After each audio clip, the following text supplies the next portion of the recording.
A closer look at the 81st chapter of Jin Ping Mei. Yamid does not sit in the palace, but the little devil is called the king. As the relationship between Wang Liuer and Simon King became closer and closer, Han Daoguo's status in Simon Co. Limited became higher and higher. Earlier when he met people, he said that Simon officials obeyed his advice and that Simon King's business could not be separated from him for a moment. This was all bragging. He was just an ordinary boy in a woolen shop. Nowadays, these words are quite true. Although he was not as spirited as Lai Wang, and even felt honored that Simon King had taken over his wife, he always had a lot of inconveniences, so Simon King asked him to go on a business trip. Of course, there was also an element of trust, so Simon King gave him a large amount of silver and asked him to go to Yangzhou to buy fabrics. His wife was given to Simon King to play with, and of course he himself would not be idle. When he arrived in a gentle and prosperous place like Yangzhou, he would naturally look for flowers and willows everywhere to have fun. He kept prostitutes in Yangzhou and celebrated the birthdays of the prostitutes' madams, just like a housekeeper. But in the end, it is the villain who gets his way, and his words are inevitably frivolous. He relies on the courage given by the yellow soup to yell at the people below. The people in Yangzhou didn't know his details, but the waiter who came with him knew it clearly. He didn't look down on him to begin with, so how could he be so cowardly? A war of words is always inevitable. I was going to fight him, but luckily someone stopped me. What's more, we also know that Han Daoguo is very generous. Han Daoguo and others boarded the ship from Yangzhou on the 10th day of the first lunar month. Simon King was not dead at this time, and the days on the ship were quiet and boring, but in the past 2 months, Simon Mansion has undergone earth-shaking changes. Simon King has been dead for 49 days. Brother Xiao was also born. Li Jia ran back to the brothel long ago, before Simon King died. He told Chen Jingji to help his wife, take care of the business, and live a good life as a family. But how could Wu Yunyang be willing to let her family's financial power fall into the hands of others? So at this time, the person in charge of affairs in Simon Mansion was Wu Yunyang, the head lady of these 2 women. One is careless and the other is motivated and incompetent. It is a pity that Simon King has earned such a huge family fortune compared with them. The people below are all human beings. When Han Daoguo was approaching the dock, he heard someone said that Simon King was dead. He secretly remembered that without telling anyone. He coaxed Lai Bao to sell some of the goods, took 1,000 taels of silver and quietly landed ashore and hurried home. Poor Lai Bao and Hu Xiu gave him many instructions to get Simon King's letter to clear customs and clear the goods. It is true to say that Han Daoguo is a shameless person, but he is not so shameless and cruel that he has no bottom line.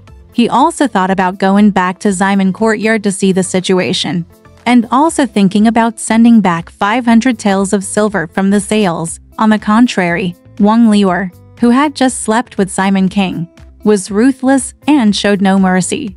The wife said, "Bah, you stupid slave, you will never be stupid again.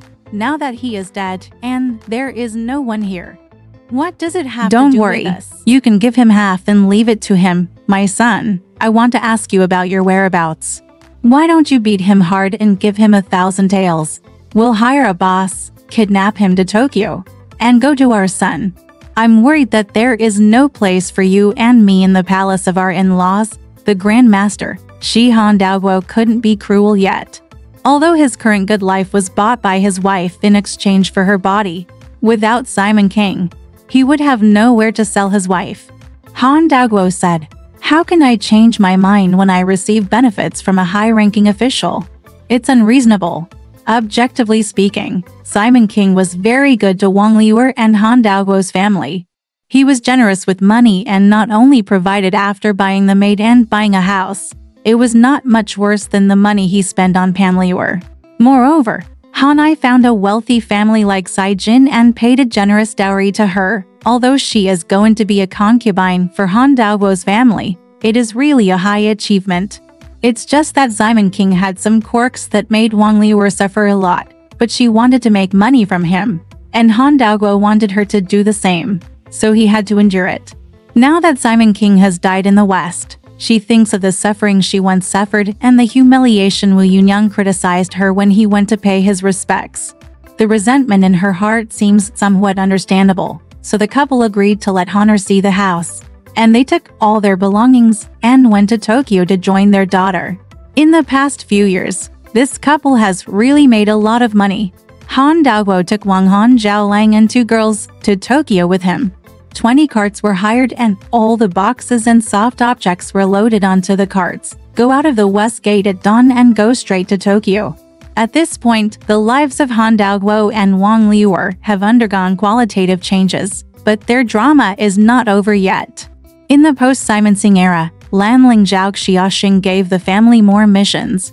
Don't worry, readers, it won't be long before they appear again. The couple went all the way to Tokyo to hide in peace, but King Wharf and Simon Courtyard continued to be troubled.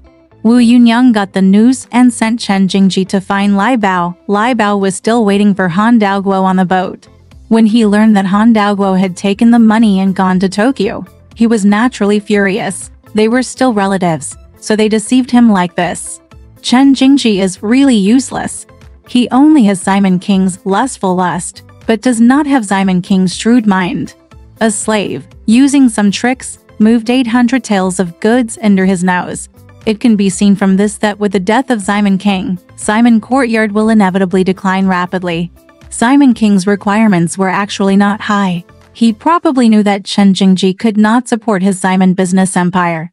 So before he died, he clearly told Chen Jingji to close down the joke shop and yarn shop, leaving only the pawn shop and herbal medicine shop in front of his home.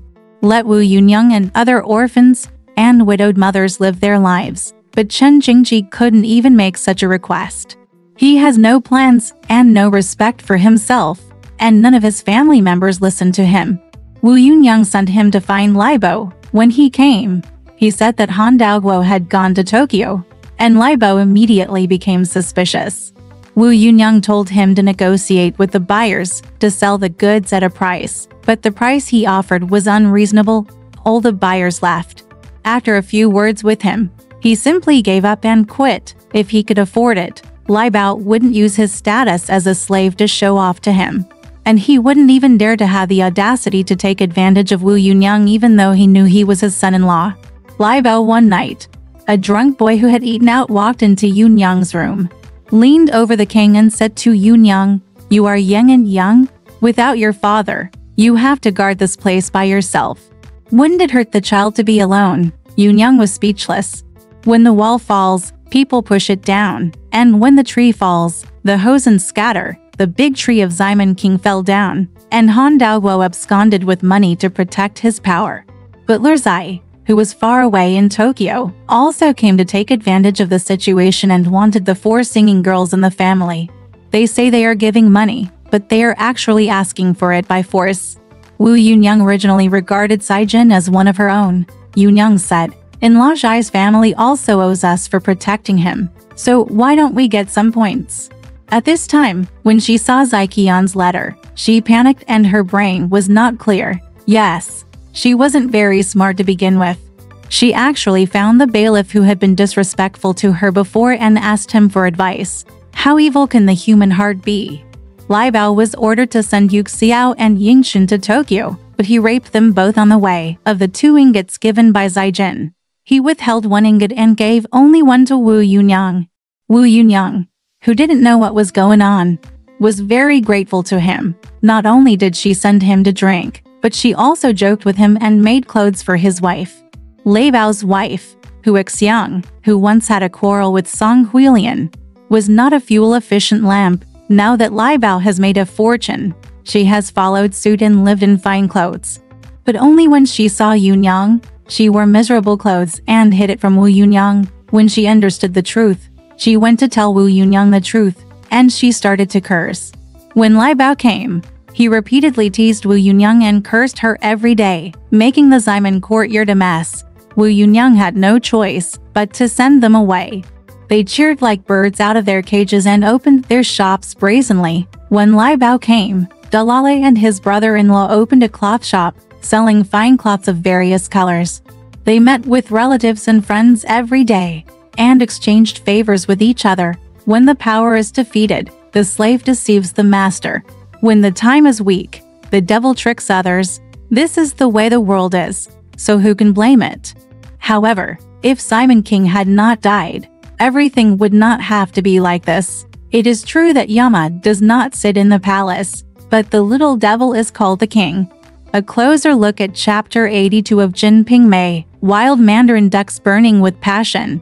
It turned out that Simon King had died. No one came and went, and the ceremonial door of the waiting hall was just closed. Who will come if the time doesn't come? Death is like a lamp going out. No one thinks of Simon King anymore. Life is deserted and boring. And several women who don't get along are widowed. Simon's family is so deserted. Everyone is lonely. But what is not lonely is the passion in Pan Jinlian and Chen's economy. Once they succeed, they can no longer close the gate to pleasure. To people, chasing each other day by day to steal the cold and bringing warmth at dusk. Or they sit side by side and flirt, pinching and tugging. And they communicate without fear. Pan Jinlian and Simon King are both amazing in appearance and personality. But the delicate side of Pan Jinlian's literature and art is not understood by Simon officials, but Chen Jingjing understands it. As a result, a sinful relationship that Wu Yunyang and others despise took on the appearance of a talented and beautiful woman, elegant and charming. Pan Jinlian wrote a romantic poem about Chen Jingjing. Songbird wants you to always care about me, and I write words of love sickness with tears. The slave shadow under the lamp in the middle of the night has no need to wait for the fight in the middle of the night. Chen Jingji returned the green silk, sachet, silk handkerchief and love poem with a golden fan written by Xiang Fei. And also wrote the following words: the purple bamboo and white gauze are very carefree. The green and green cattails are skillfully made. And the gold hinges and silver coins are very wonderful. The beauty is worthy of use. She can cover the scorching sky and attract the wind. There are always people with sleeves on their sleeves, but there are no people around and they are slowly swaying. Stop teaching the common people and see that they have stolen it. At night, Pan Jinlian half opened the green window, burned a high candle, scented her body and bathed her, waiting for Jingji to arrive for the wedding. The flowers sift through the moonlight, and the shadows are reflected in varying degrees.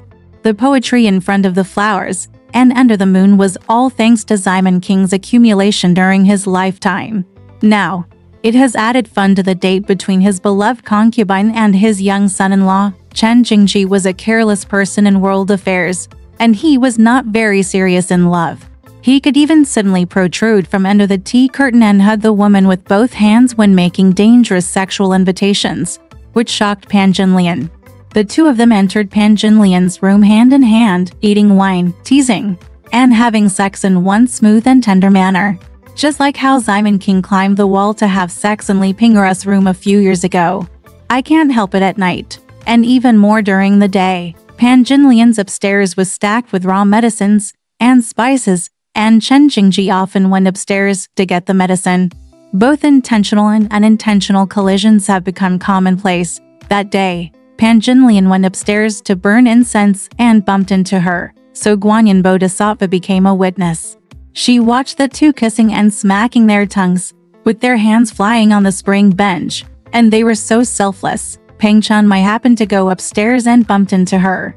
Chunmai was embarrassed and Jingji was panicked. The calm one was the experienced Pan Jinlian, who hurriedly dressed herself and asked Chunmai to go upstairs and said, "Your brother-in-law is not someone else." Chunmai is also asked to keep it a secret. Chunmai was really attracted to Pan Jinlian. She had known about the two of them for a long time and did not reveal anything.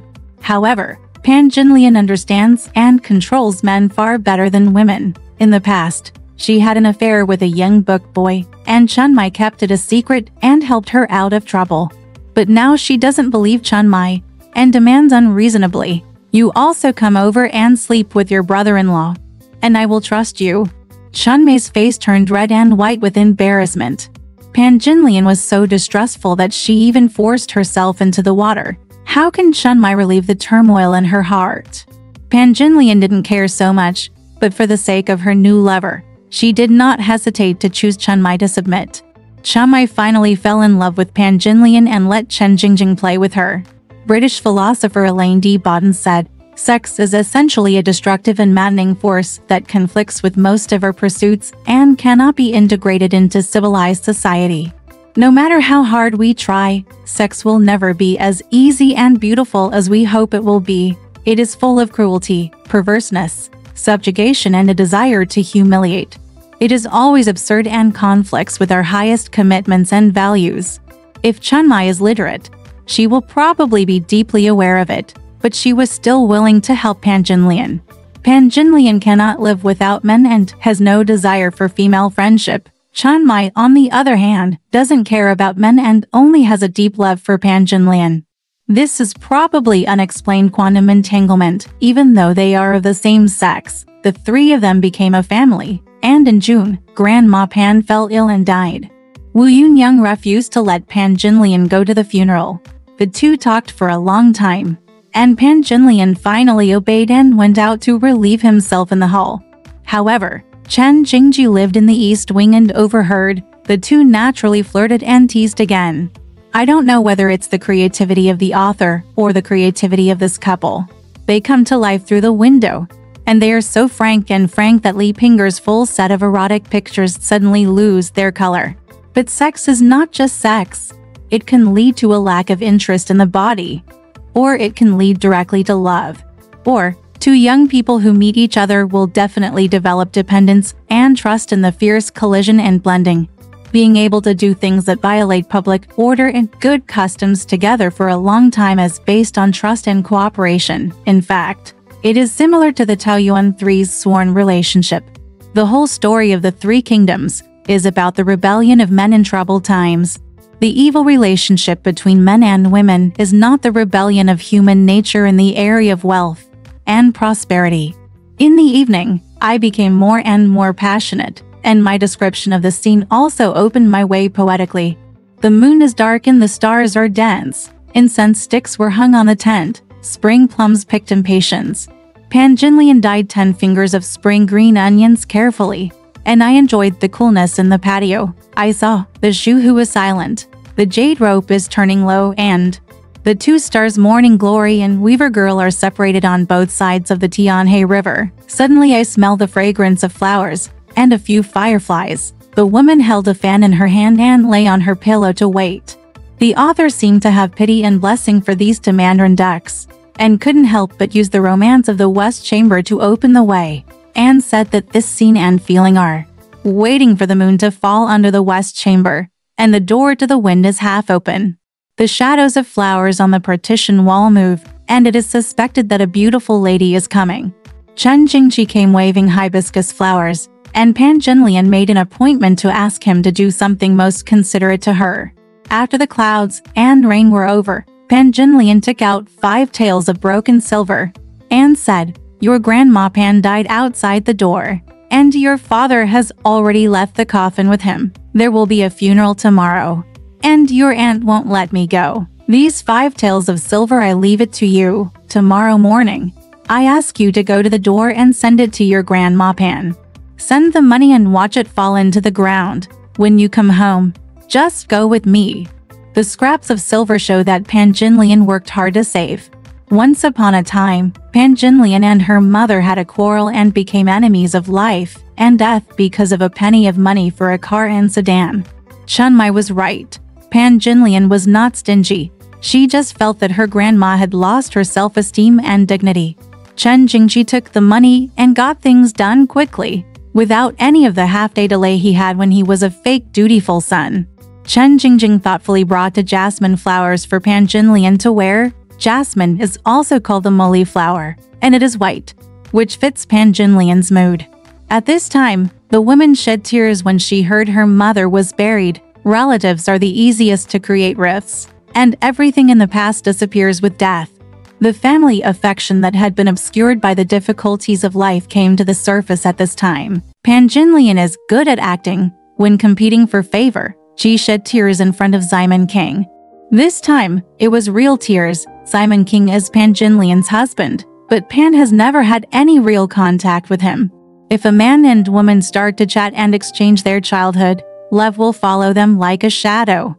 Taking care of funeral arrangements for a woman's natal family means being deeply involved in her past. Her secretive and unwilling growth has left many wounds for Pan Jinlian.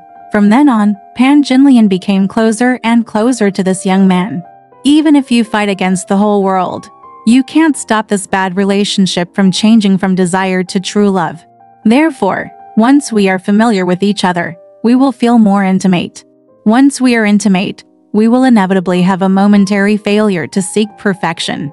And there will be an unexpected gap. A misunderstanding soon rose. Chen Jingji and others got very drunk and fell in the room. Pan Jinlian couldn't wake up, but she touched Meng Yulu's hairpin in his sleeve. The golden horse neighs on the green grass, and the Yulu people are drunk in the apricot blossom sky. This poem, this hairpin. Once, Pan Jinlian waited for Simon King to marry her. When the end of time was gone and her mind and body were haggard, it was this man who married that lewd woman Meng Zhaner. Pan Jinlian was full of suspicion and jealousy, and wrote, "I am still asleep in Dubu study, and the goddess is under the witch cloud in vain." Prince Xiang has no emotions, and he has failed to live up to his love. When Chen Jingjing woke up and saw the poem, he desperately came to Pan Jinlian's room and explained, swore, and cursed, but to no avail.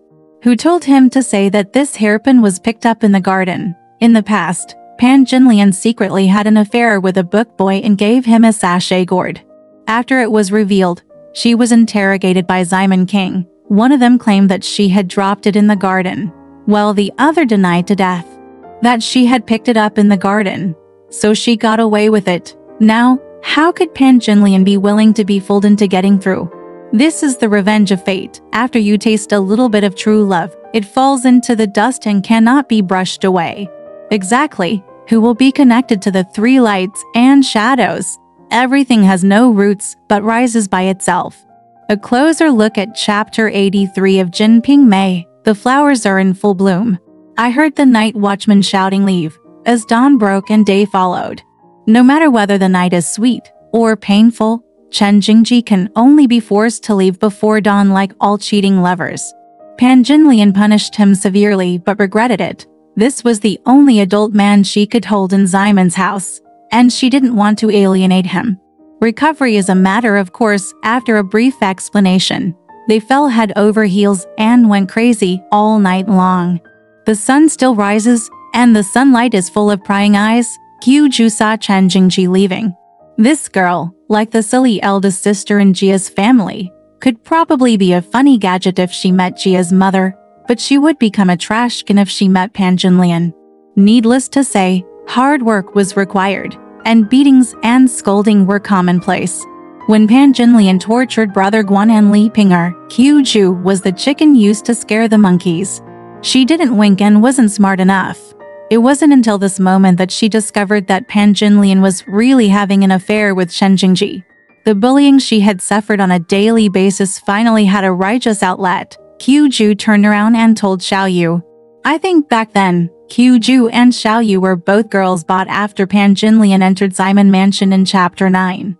Qiu spent 6 taels of silver and was skilled in cooking stoves, while Xiao Yu only spent 5 taels. Nowadays, Qiu is humiliated in every way in Pan Jinlian's room and is at the bottom of Simon King Mansion, while Xiao Yu serves the mistress Wu Yunyang. With the departure of Yu Xiao and other eldest girls, she has become the management of Simon Mansion. Qiu's complained. Xiao Yu, like Pinger in the Jia family, turned a big thing into a trivial matter and conveyed it to Chen Mai.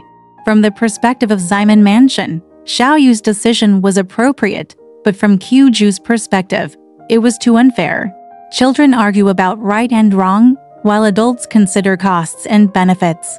This silly girl never understood that there were more complex relationship considerations behind the facts, like Sisyphus pushing a stone. She kept complaining. Once again, she went straight to Yunyang. Yunyang had no choice but to go to verify. When Jinlian and Jingji are caught in a trap, the two of them are still under the covers. What will happen next? Unexpectedly, everything was calm. Wu Yunyang turned a blind eye. Pan Jinlian's bed was a mother-of-pearl bed with railings that cost 60 taels of silver, and was hung with purple gauze curtains. The bed is as big as a small room, but it doesn't offer as clear a view as it does in modern times. Pan Jinlian was wearing beads and flowers on the small table on the bed. Yunyang went to the room and sat down, holding the beads and flowers in her hands to look at them. She must have been sitting by the bed. The weather in August and a half was nothing more than a thin quilt. Can Chen Jingji, who was hiding in the bed, really be completely covered? Really didn't see it. Still don't want to see it. Wu Yunyang was not very smart, and she was also very motivated towards Wang Liuer. But she was very cautious and delayed in dealing with Pan Jinlian and Chen Jingji's adultery. When Simon Kingshan died, Wu Yunyang was furious. At present, Wu Yunyang has experienced Li Jiar stealing money and returning to the hospital. Han Daguo and his wife go into Tokyo, and Lai Bao and his wife earning a living, etc. It's not as good as it was back then. Wu Yunyang turned around and moved Sister Simon and Chen Jingji into the yamen at the back. Chen Jingji took clothes and medicinal materials and sent Diana to follow. Every door is locked and keyed. Chen Jingji has not been to the hospital for more than a month. And Pan Jinlian, her makeup is uneven, her meals are reduced. Her girth is wide and faded. She is emaciated, and she just sleeps every day, unable to hold her head up. I remember that when Simon King ignored Pan Jinlian for more than a month, Pan Jinlian leaned all over the door and saw through it. So he sent Wang Po to invite Yinger to invite him, while he asked Dan into the curtain and took the initiative. But now, Chen Jingji doesn't go into the garden, and she seems completely passive, waiting for Chen Mai to come forward with some advice. Why, when Wu Da died, Simon King did not come, and Pan Jinlian had no whereabouts. This love sickness is accompanied by anxiety, fear, and uncertainty about the future. Nowadays, although Simon King is dead, Simon Mansion is still there, and he has no worries about food and clothing. What he lacks is just a lover to relieve his boredom. This love sickness is the idle sorrow and secret hatred of wealthy women. After all, Pan Jinlian believed that she would stay in Simon Mansion for a long time. Chen Mai said, "If you go forward tomorrow, I would rather go with my mother. We are still together. No matter whether it's in front or behind. This is not a place to stay for a long time." Did Pan Jinlian really listen? This is probably path dependency. What Pan Jinlian has learned since she was a child is to win over men. With a man's favor, she can be invincible whether she bites others or fights for things. But now, Simon King is dead and has no opponent. She seems to have lost her fighting consciousness and direction, and can only hook Chen Jingji. Reunion after separation. In the past, Pan Jinlian just used Simon King's pillow to have sex. But today there is not only Simon King's sex device, but also the erotic pictures left by Li Pinger. And Chen Mai was pushed behind. It can be said that it is all Hangingzi's martial arts. Simon King and Li Pinger were present in this weird way, which can be regarded as a different kind of gathering.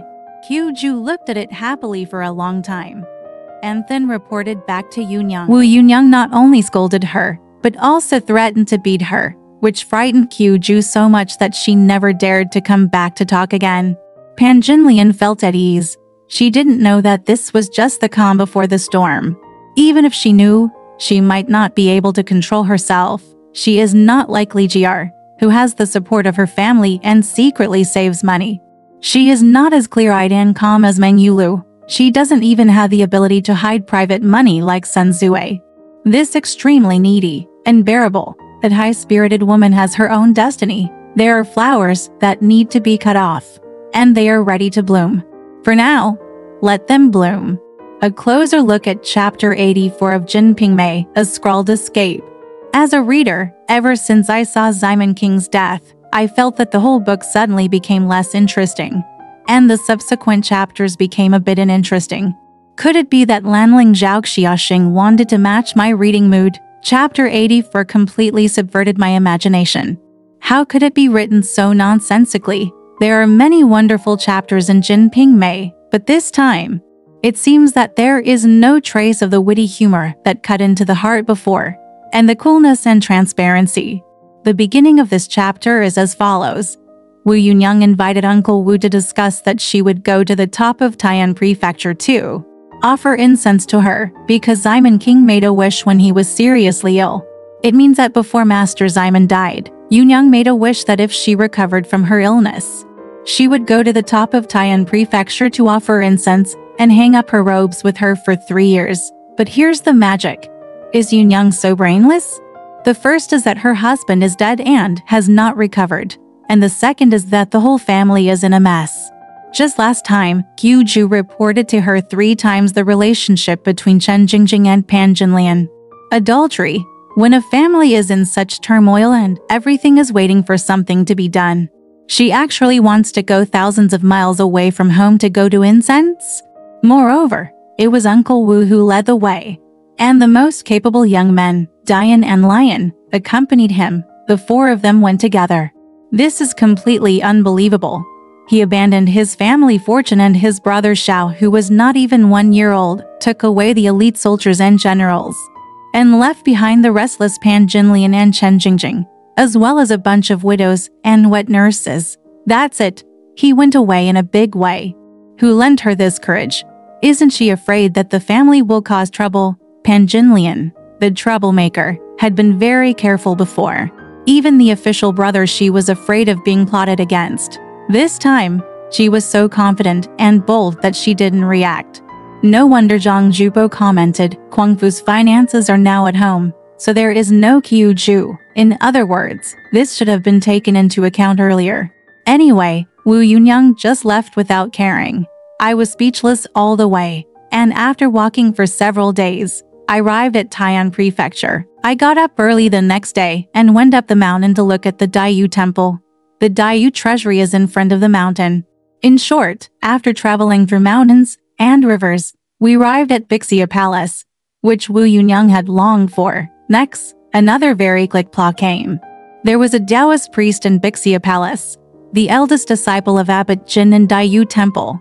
His surname was Shi, and his twin names were Bokai. There was a Yin Taisui in this place, whose surname was Yin and whose twin names were Qiangxi. He was the brother-in-law of Gao Lian, the magistrate of this state. If I remember correctly, these 2 people were the people who were killed by the heroes in Water Margin. Anyway, here, the 2 people are colluding together, specializing in deceiving women from good families who go up the mountain to burn incense. In this solemn place where all the people worship Bixia Palace and the whole world takes refuge in this sacred place, Wu Yunyang was actually targeted. As a result, the plot that often appears in third-rate TV dramas was staged. Taoist Shi with evil intentions kept asking for food and drinks. Uncle Wu got drunk and changed clothes and left. Wu Yunyang was tired and sleepy. Yin Qiangxi was hiding behind the bed and suddenly jumped out of the paper door. Wanted to do something wrong? Wu Yunyang's lines of resistance were also very old-fashioned and righteous. The world is peaceful. The world is bright. Why do you want to stop a good wife and a powerful tyrant here? Then what was particularly joyful was that Yin Qiangxi actually knelt down. It said, the lady silenced her voice, looked down at Zhao Sheng, and begged for mercy. Oh my god, I made a wretched gangster look like a passionate lover, and I couldn't help but laugh when I read it. In short, Wu Yunyang was successfully rescued by Uncle Wu and his boys, and they escaped overnight. The beaten Yin Qiangxi actually led others to chase him how persistent he was, and then Wu Yunyang and his gang fled to a cave in the mountains. Taking refuge, he met an old monk and was saved. The old monk, whose name is Pu Zhang, is a divine man. He told them, I have been practicing here for 20 or 30 years. It is fate that you meet me now. Don't go forward. Although there are many tigers and leopards at the foot of the mountain, let's go early tomorrow. The straight road is your King County. Uncle Wu said, I'm just afraid someone will chase me. The teacher took a look and said, it's okay, the strong man has gone back halfway up the mountain. You see, this Master Pujing is really powerful. He taught them to stay in the snow cave for just 1 night, and the enemy troops retreated without using any soldiers. It was like the aura of a god shone endlessly without blind spots. Before dawn the next day, Yunyang took out a big piece of cloth and thanked the old monk. Pujing didn't accept it and said, This poor monk only wants to make your own son his disciple. What do you think? Yoon said her son was less than 1 year old, so Pujing agreed to have him again in 15 years, to which Yoon vaguely agreed. I'm thinking that all this going around in circles may be a foreshadowing and reference to the last chapter of the novel, Master Pujing's fantasy of visiting Brother Xiao. All in all, this chapter ends here. All disasters are perfectly resolved. However, I always felt that the writing this time was too sloppy, with almost no creative strokes, and it fell into a mediocre and stylized description, and it felt like it was being pushed forward. Did Yoon really need to leave home? It seems to give people the impression that the purpose is to bring together Chen Jingyi and Pan Jinlian. Is it to pave the way for selling Chen Mai to chase Jinlian in the future? The drama in Bixia Palace is so childish and ridiculous that it cannot stand up to scrutiny.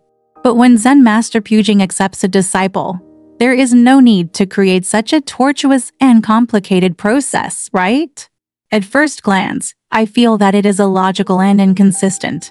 After all, we have read so many wonderful chapters: Song Huilian's bravery to die after being deceived, Li Ping'er's tragic smile before his death, Mao Qing's greed for money and harming the owner, Brother Guan was frightened by the cat, Simon King's human touch in bullying the market, Pan Jinlian the innocence and childishness beneath the viciousness, Meng Yulu's thoughts beneath his reserve, Sun Zue's clumsy scheming. However, this time, the author seems to have slacked off on these writing skills and casually gave us a rather sloppy escape story.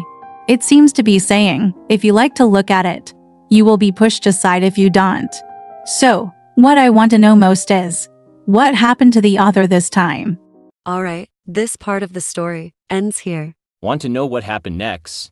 Let's listen to the breakdown next time.